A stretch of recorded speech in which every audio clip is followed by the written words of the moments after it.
అందరికీ నమస్కారం అండి. ఈరోజు మనం కేకే భాగ్యశ్రీ గారు రచించిన నిన్ను నీవు తెలుసుకో అనే ఓ చక్కటి కథను విందాం. ఇక కథలోకి వెళ్దాం. అద్దం ముందు కూర్చొని తలదువ్వుకుంటున్న నన్ను ఓ పండు వెంట్రుక తలలోంచి తొంగి చూసి పలకరిస్తూ, నీకు వయసైపోతోంది సుమా అంటూ హెచ్చరించింది. ధరణి, నీ జుట్టు నెరవడం ప్రారంభించింది. డై చేయడం అలవాటు చేసుకోకూడదు?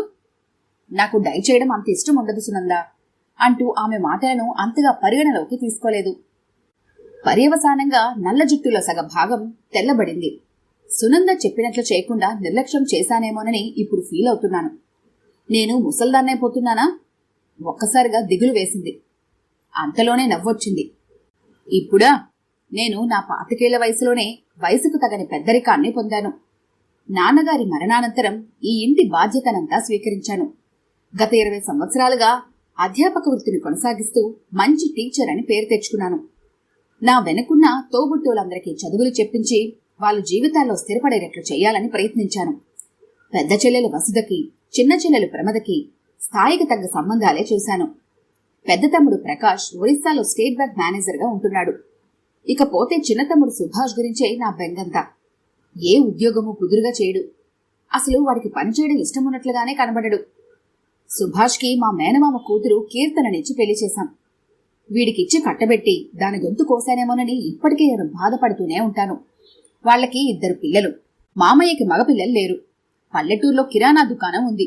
ఎన్నిసార్లు తన దగ్గరికొచ్చేసి రెక్కసాయంగా ఉండమని పోరాడాడు తమ్ముణ్ణి.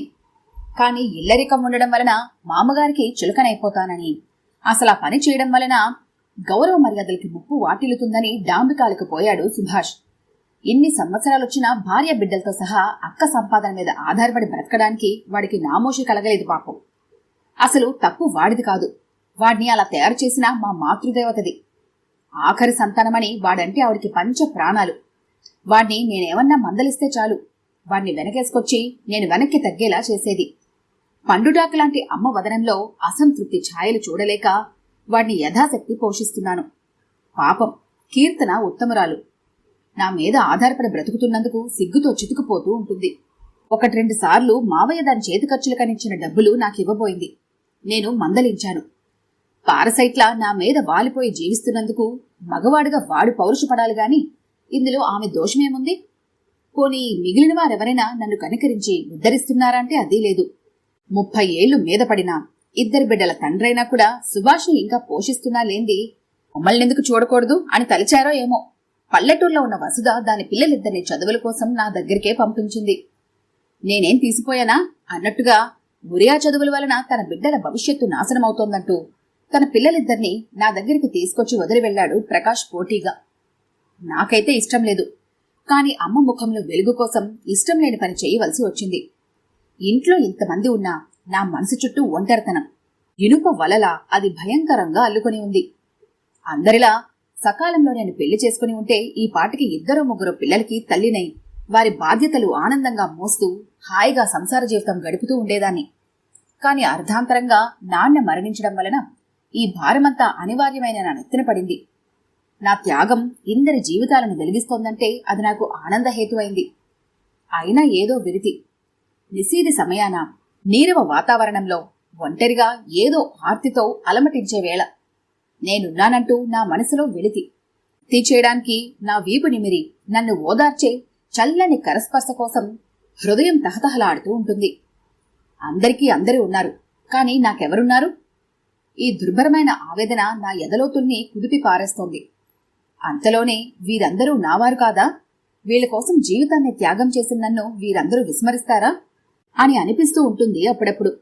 కన్న తల్లిదండ్రులనే పిల్లలు చూడని కాలమిది. ఎందరో సంతానం ఉండి కూడా వృద్ధాప్యంలో ఉన్న తల్లిదండ్రుల్ని ఓల్డేజ్ హోంలో చేర్పించి చేతులు దులుపుకుంటున్న కాలమిది. అలాంటిది అక్క చెల్లెళ్ళు, అన్నదమ్ములు వీళ్ళకేం పట్టింది నన్ను చూడడానికి అని నిరాశగా కూడా అనిపిస్తూ ఉంటుంది.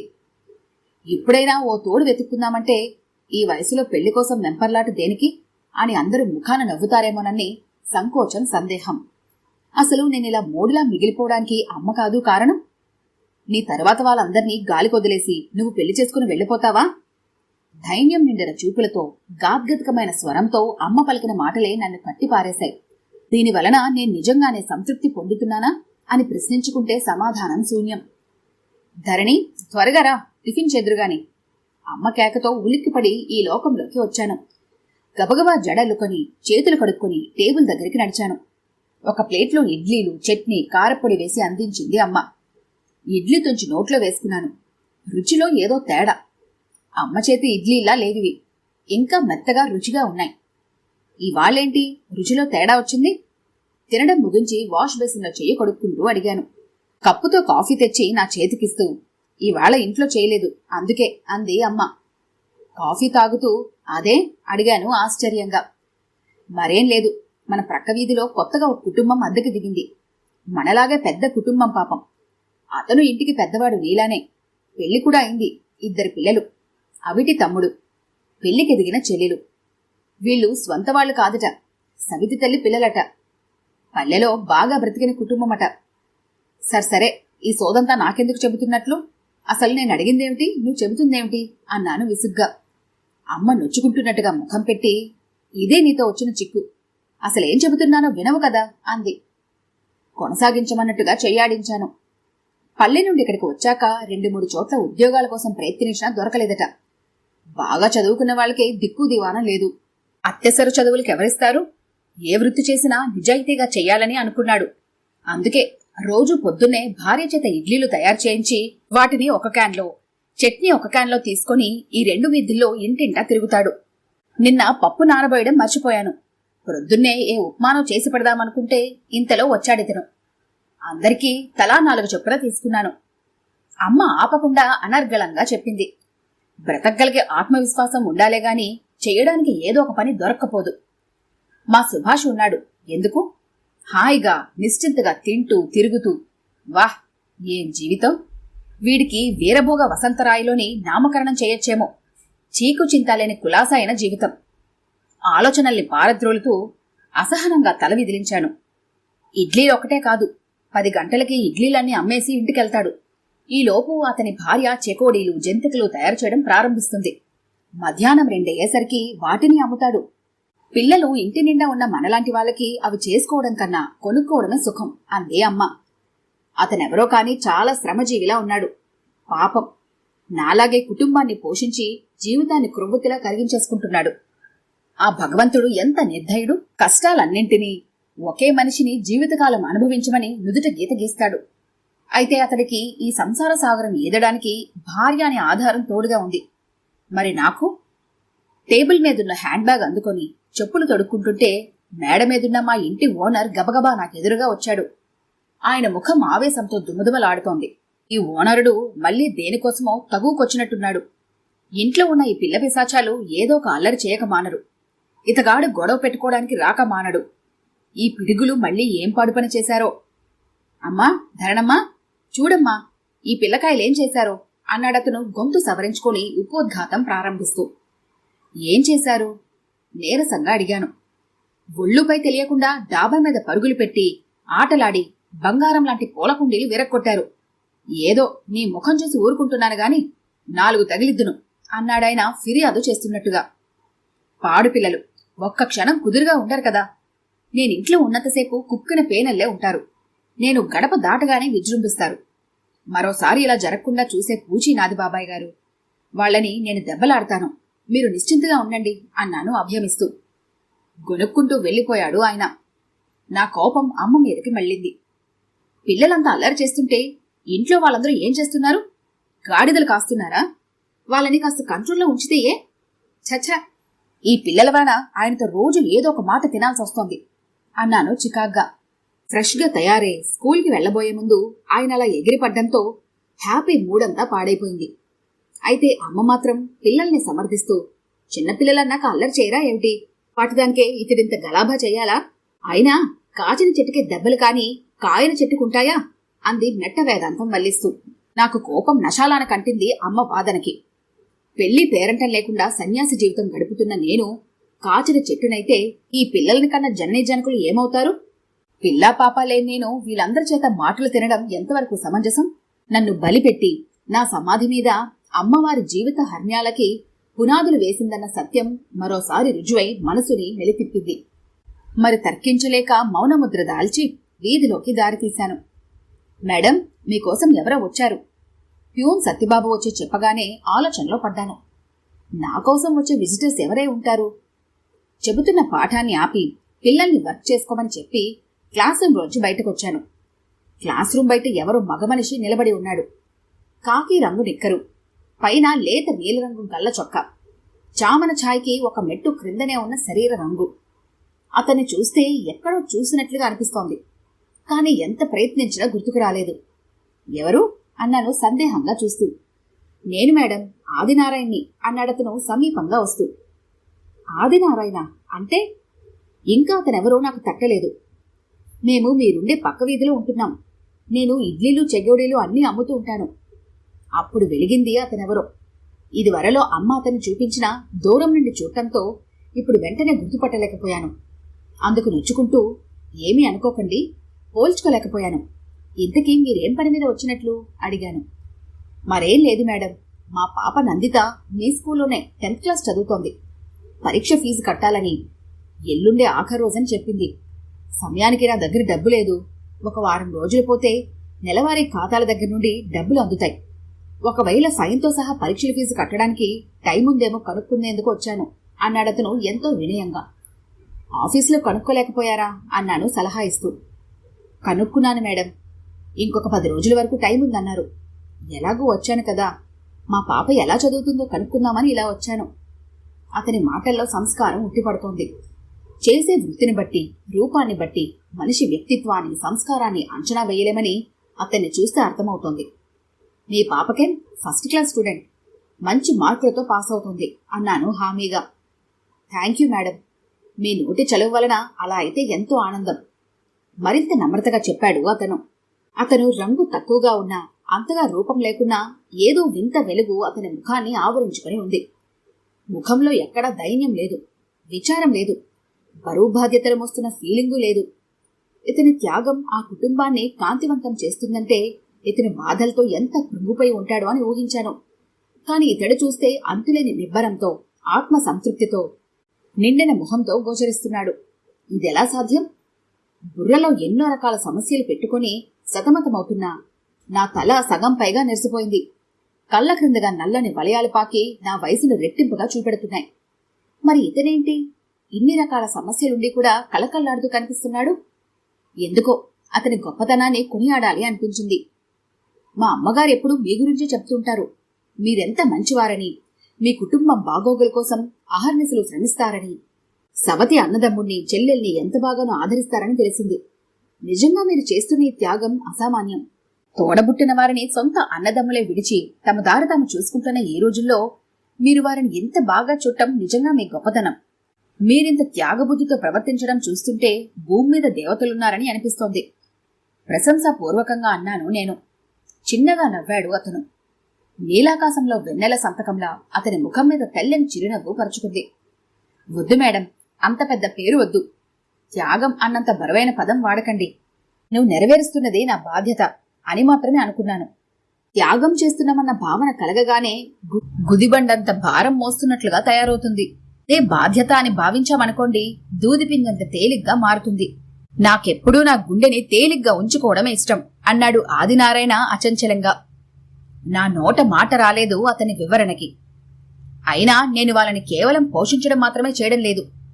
ఏం చేస్తే వాళ్ళ భవిష్యత్తు ఉజ్వలంగా ప్రకాశిస్తుందో ఆలోచించి వాళ్ళని ఆ మార్గంలోకి వల్లించాను.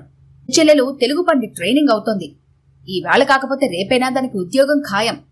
తమ్ముడికి వికలాంగుల కోటాలో ఎస్టీడీ బూత్ ఏర్పాటు చేయడానికి ప్రయత్నం చేస్తున్నాను. అది కూడా కొన్నాళ్ళలో జరగచ్చు. ఇవాళంటే నేనుంటాను. నా తరువాత వాళ్ళ జీవితం ఎలా గడుస్తుంది? నా తదనంతరం కూడా వాళ్ళ సుఖంగా బ్రతకగలిగితే అంతే చాలు మేడం అన్నాడు ఆదినారాయణ చెదరని ఆత్మవిశ్వాసంతో. అతని కళ్ళు ఎందుకో చెమ్మగిల్లాయి. నేనలా శిలలా బిగుసుకుపోయాను. అతని ఆలోచనలు వేరే దారిలో పయనిస్తున్నాయి. కుటుంబ భారాన్ని మోయవలసి వచ్చినందుకు అతడేమాత్రం ఫీల్ అవడం లేదు. పైగా అది తన బాధ్యతగా భావించాడు. మరి నేను అనుక్షణం ఒక త్యాగమయిలా ఫీల్ అయిపోతూ మానసికంగా కృంగిపోతున్నాను. ఎందుకీ వైరుధ్యం? వస్తాను మేడం, వారం రోజుల్లో ఫీజు కడతాను. నాకు నమస్కరించి వెళ్లిపోయాడు ఆదినారాయణ. మనసంతా చెదిరిపోయింది అతని మాటలతో. క్లాస్ చెప్పడం ఎలా పూర్తి చేశానో తెలియలేదు. ఇల్లెలా చేరానో గుర్తులేదు. అన్యమనస్కంగా ఉన్న నన్ను చూసి అమ్మేదో అడగబోయింది. మారు మాట్లాడకుండా మేడెక్కిపోయాను. మనసు చెల్లించినప్పుడు అలా ఒంటరిగా కూర్చోవడం నాకు అలవాటు. నా ఏకాకితనం చూసో ఏమో అనేకానేక ఆలోచనలు అరువేర భయంకరంగా దాడి చేస్తున్నాయి నా మీద. వద్దు మేడం, త్యాగం చేస్తున్నామన్న భావన కలగగానే గుండె గుదిబండంత భారం మోస్తున్నట్టుగా తయారవుతుంది. పదే పదే ఆదినారాయణ మాటలు గుర్తుకొస్తున్నాయి. ములుకుల్లా గుచ్చుకొని మదిని కెలుకుతున్నాయి. ఇన్నాళ్లుగా ఆ ఫీలింగ్తోనే నేను నా వారందరి మంచి చెడ్డలు కనిపెట్టాను. అందుకేనేమో మనసెప్పుడు 1000 టన్నుల భారం మోస్తున్నట్టుగా కలత చెంది ఉండేది. నేను వాళ్ళందర్నీ ఉద్ధరిస్తున్నానని అనుకుంటున్నాను గాని ఇంటికి పెద్ద సంతానంగా అది నా బాధ్యత అనుకోలేదైనాడు. అన్నింటికీ సమానత్వం సమానత్వం అంటూ గొంతు చించుకొని నినాదాలు చేసే ఈ నారీలోకం కన్నవారి యోగక్షేమాలు చూడడం విషయంలో మగవారితో ఎందుకు పోటీ పట్టం లేదు? నిజం చెప్పు, నేను నీకు పెళ్లి చేయకుండా అట్టే పెట్టేశానా? ఇప్పుడిప్పుడే పెళ్లి చేసుకోను అన్నది నువ్వు కాదు?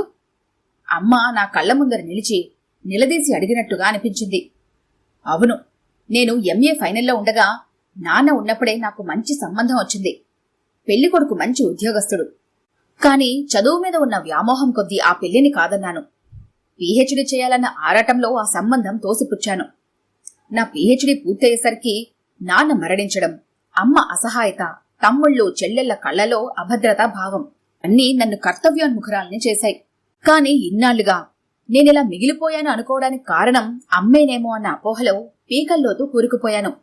ఏ తల్లైనా తన బిడ్డల బ్రతుకు బలిపెట్టాలి అనుకుంటుందా?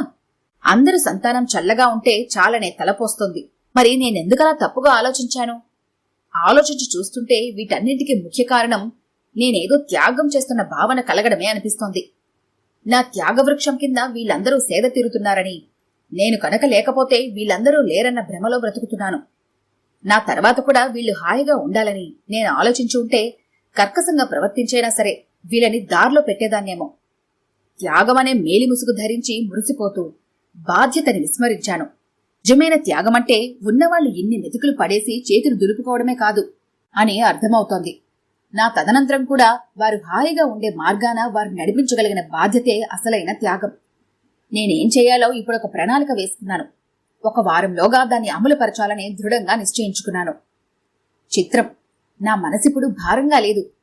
గాలి కన్నా తేలిగ్గా మారిపోయింది. హాయిగా అనిపిస్తోంది. సుభాష్, ఇదిగో మీకోసం ఈ వీధిలోనే అద్దెకు తీసుకున్న ఇంటి తాళం చెవులు. 2 నెలలకు సరిపడా సరుకులు కొని ఉంచాను. జగన్నాథం గారి బట్టల షాపులో అకౌంట్లో రాస్తే నెలకు 1200 ఇస్తానన్నారు. కష్టపడితే ఇంకా ఫలితం ఉంటుంది. మంచి రోజు చూసి ఇల్లు మారండి. నా గొంతులో ఏ రోజు వినపడని శాసనం ధ్వనించిందో ఏమో. సుభాష్ పన్నెత్తి మాట్లాడలేదు. కిక్కురు మనకున్న తాళాలందుకున్నాడు. అమ్మ ముఖంలో ఆశ్చర్యానందాలు, కీర్తన కళ్లల్లో 1,000,000 తారల తలుకులు. పెద్ద తమ్ముడికి ఉత్తరం రాసిపడేశాను. అమ్మకి ఆరోగ్యం సరిగా లేదని, పిల్లలకి చాకిరీ చేయలేదని, నాక్కూడా ఇంట్లో ప్రశాంతత కొరవడిందని, అంతగా తెలుగు చదువులు కావాలంటే పిల్లల్ని హాస్టల్లో జాయిన్ చేస్తే వారం వారం వెళ్లి క్షేమ సమాచారాలు కనుక్కుంటానని రాశాను. ఏమనుకున్నాడో ఏమో, వెంటనే వచ్చి పిల్లలను హాస్టల్లో చేర్చాడు. వసతి కూడా వచ్చి తన పిల్లల్ని కూడా తీసుకుపోయింది. వాళ్ల బావగారింట్లో ఉంచి చదివిస్తానంటూ. చిన్నబోయిన వాళ్ల వదనాలు చూసి కాస్త జాలనిపించినా అంత్యనిష్ఠూరం కన్నా ఆదినిష్ఠూరం మేలని అనుకుని హృదయాన్ని ఊరుకోబెట్టాను. ఇవన్నీ చేసినందుకు అమ్మ నన్ను కోపగించుకుంటుందేమోనని అనుకున్నాను. కాని వడలిపోయిన అమ్మ వదనం తృప్తితో కలకల్లాడింది. మంచి పని చేశావు. అరెనే, నాకా శక్తి ఉడిగిపోతోంది. ఎవరికి చెప్తే వారికి కోపం వస్తుందేమోనని నలిగి చచ్చా నిన్నాళ్ళు. ఇన్నాళ్లకి నీ పుణ్యమాని నాకు విముక్తి కలిగింది. అన్నట్లు సుందరమ్మగారు నీ కోసమో సంబంధం చూశారు. అన్ని విధాలా నీకు తగినది. నువ్వు ఊ అంటే నే వెళ్ళి మాట్లాడతాను అంది ఆప్యాయంగా నా వీపు నిమురుతూ. అమ్మ కన్నుల్లో చెమ్మ. అమ్మ మనసు మమతల పూల రెమ్మ. అమ్మని అపార్థం చేసుకున్నందుకు నాలోనే పశ్చాత్తాపం అగ్నిలా రగులుతుంది. అమ్మ చేతి స్పర్శలోని చల్లదనం ఆ అగ్నిని చల్లార్చింది. నాకిక ఏ తోడు అవసరం లేదమ్మా. నీకు విశ్రాంతినివ్వడమే నా తరువాతి కర్తవ్యం అన్నాను ఆ కరస్పర్శలోని కమ్మదనాన్ని ఆస్వాదిస్తూ. ఇన్నాళ్లుగా నేను కోరుకునే ఓదార్పు ఆ స్పర్శలోనే లభించింది. ఈ కథ కనుక మీకు నచ్చినట్లయితే లైక్ చేయండి, షేర్ చేయండి. మరిన్ని ఇంట్రెస్టింగ్ కథల కోసం మా ఛానల్ని తప్పకుండా సబ్స్క్రైబ్ చేసుకోండి.